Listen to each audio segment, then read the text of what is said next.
tayo sa park at nag-walk mga kaurag. Sabado ngayon, Sabado ng umaga at ang oras ay alas 8 ng umaga mga kaurag. Tayo ay nag-walk muna at talagang mga kaurag, malamig na. Masakit na sa kamay mga kaurag yung lamig. Tapos yung mga puno ay yung dahon niya nag-yellow na. Pakita ko sa inyo mga kaurag. Yung mga kaurag yan yung mga puno niya nag-yellow na. Yan grabe. Talagang nagbabadya na mga kaurag yung si Paul. Tapos sunod dito winter na. Ay, malamig na talaga. At nagpo-frost na yung kanina yung sa pagbago pumunta rito nakita ko agad tong yung mga damo nagpo-frost na mga kaurag. Ayan, kulay na, puti na. Ibig sabihin yan, napoprosin na mga kaurag dahil sa lamig. Tapos yung ating yan yan yung puno, yung mga dahon niya unti-unti na naninilaw. At pagka yan mga kaurag, malalagas na yan, mauubos na yung dahon na yan. Yan, ang ganda pa naman ng fountain habang may init. Pero pagka na yan mga kaurag, parang sobrang lamig na, papatayin na yan. Hindi na yan bubuhayin ng 6 months dahil winter na. Unti-unti na nagpaparamdam si winter. Kasi si Paul muna, kasi naninilaw na yung kanyang mga dahon, mga puno. At mauubos na yan mga kaurag. At magiging brown na ulit yan. Dahil bubukan lang natin lumabas.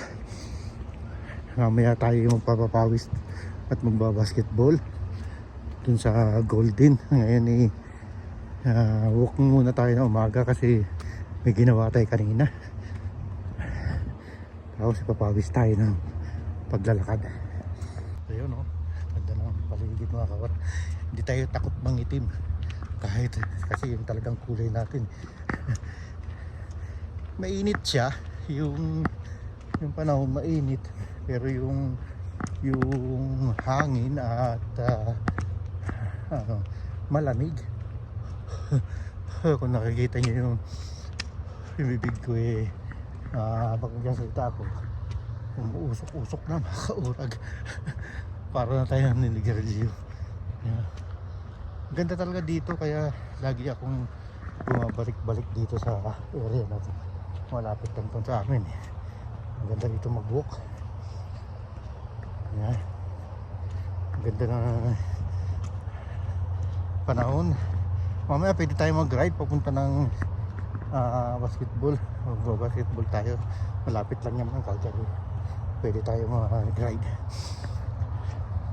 Kasi alauna naman yun. Medyo mainit pa yung mga kaurag. Kaya mainit na. Ngayon lang ang umaga na malamig.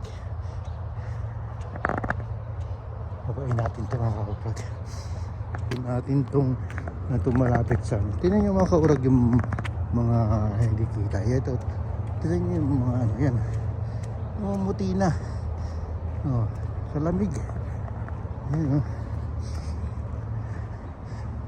dito maraming mga kaurag. May mga swan, mga pato yan ang dami nila yan naglalangi-langi sila. Yan lumayo sila sa akin. Mga kaurag nakakatuwa sila kahit malamig yung tubig na yan, talagang kaya nila, masaya pa sila sa ganyan. Pagka lipas ng ilang isang buwan na lang, baka itong lake na to yan, mapuros na yan. Diyan na naman si winter na talagang ganyan. Mga kaurag, Talagang pag wala tayong pasok, libangin natin ng sarili natin tulad nito. Kasi pagka kanina nakaupo na naman ako sa sopa eh. Kagising ko eh, maaga ako gumising mga kaurag, alas 5 medyo palang gising na tayo kasi naghatid tayo sa ating anak. Tapos eh hindi na tayo nakatulog, nakaupo na naman tayo sa sopa. Doon naman tayo ng TV, ng YouTube. Pag tagal-tagal eh, baka Netflix na ang ating mapindot eh, tayo umano na, kumawala na agad. At nagbihis tayo. Ang ganda lang pala, ang ganda ng mga puno mga kaurag. Nagbihis tayo tapos eh, yun to, nag-hook tayo para paglakad-lakad. Kasi napapaupo na naman tayo matagal. Yung mga kaurag eh, ito ang buhay dito sa Canada. Ano lang, parang isang kaig, isang tukalan tayo talaga dito. Pero dapat natin tiyagain. Nakakapagod po mga kaurag. Papagod na rin tayo kasi may edad na tayo eh. Parang ano eh, yung pangarap ko nga na noon at age 50, edad ko ng 50, dapat ipapahinga na ako. Nagilibang-libang na lang, enjoy na lang sa buhay. Wala, di pala mangyayari. Hindi pala mangyayari, nakala ko mangyayari. Pangarap natin yung mga kaurag noon. Pero ngayon hindi pala pwede. Talagang magre-retire tayo ng 65 o baka 70 eh. Hindi natin alam mga kaurag, hindi natin alam ang buhay. Kaya ganoon na lang. Yung pangarap natin na age 50 na magre-retire eh, nalampasan na natin. 55 na tayo ngayon, di ba tayo nagre-retire? 55 na pala. Itong dating 2025, 55 na tayo. Pero ito, dito pa rin tayo sa trabaho. Kaya huwag na natin lagyan ng taning. Diba? Hanggang kaya, sige lang. Diba? Ganoon lang talaga. Kapagod ko, nakakapagod. Diba? Ganyan talaga eh. Hindi tayo pinanganak na talagang mayaman. Ito, nakukuha natin yung gusto natin dito sa Canada. Pero kailangan mo pang trabaho. Kailangan mo pang sikapan mga kaurag. Kasi pag hindi, wala kang kuwang kapupulutin. Di ba? Nag-umpisa tayo dito sa Canada eh 2016 o 2017 eh. May edad na tayo mga kaurag. O siguro eh bata-bata pa tayo nag-umpisa rito. Gurado aga tayo nag-retire. Kaso nag-umpisa tayo dito mga kaurag, sa 45 na tayo, ganun. Talagang ano, trabaho ka pa rin talaga. Kasi diba, kasi pag hindi saan kumukukunin yung mga pambayad mo. Ngayon wala nga akong, maswerte pa nga kami mga kaurag kami ni Mrs. Mga amin lang yung utilities, tax at grocery ng bahay. Hindi kami nagbabayad ng bahay kasi nagbabayad nun mga anak namin, sila na nagbabayad ng bahay. Pero kung sa amin pa yung mga kaurag, nako. baka tayo maaga mag-retire. Mag-retire sa utang at sa buhay. Yung isang trabaho kulang pa sa'yo. Pag may bahay ka, may sasakyan ka, tapos yung lahat ng sa'yo, may grocery ka, di ba? Kulang pa yung yung isang trabaho. Kailangan, kaya marami dito mga kaurag eh, 3 trabaho hindi natin nakakaya nila yun kasi may babayaran sila eh. May bahay, lupa, sasakyan, tax, tapos yung mga credit card pa, tapos patuloy pa pupadala sa Pilipinas. Kaya marami dito mga kaurag. halos 3 tao. Kaya yun, nahihirapan sila. Hindi, pero hindi nila alintana yung hirap na yun mga kaurag. Kasi pagka meron kang binabayaran, meron kang bawa, yung iisipin mo yung babayaran mo. Naku, pag tumigil ka, hala, kangkong anong pupulutin ka sa kangkong. Kaya yung ibang mga Pilipino at ibang lahi, hindi lahat ng Pilipino mga kaurag na dadala sa stress ha. Yung ibang Pilipino, mga kaurag, nakakasurvive yan kasi Pilipino rito masipag at matyaga, talagang magtatrabaho yan. Pero yung ibang lahi mga kaurag, pag nabaon sa utang yan at nawalan ng trabaho, wala na, homeless na labas yung mga kaurag. Hindi na makabangon sa stress, ang isipin. Pero tayo mga Pilipino,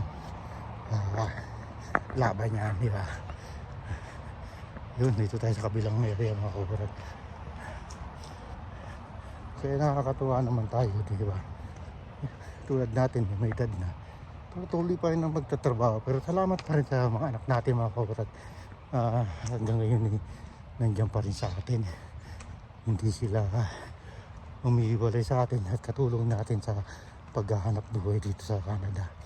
Hindi kagaya ng ibang anak na pag adult na iniiwan na ang pamilya, iniiwan na ang mga magulang, nagkakanya-kanya na kaya laking pasasalamat natin sa mga anak natin at mababait sila. Ganun lang yung mga kaurag. Kaya nga, pasalamat tayo sa mga anak natin na ano na sila, mga may edad na, may 30, may 20, di ba?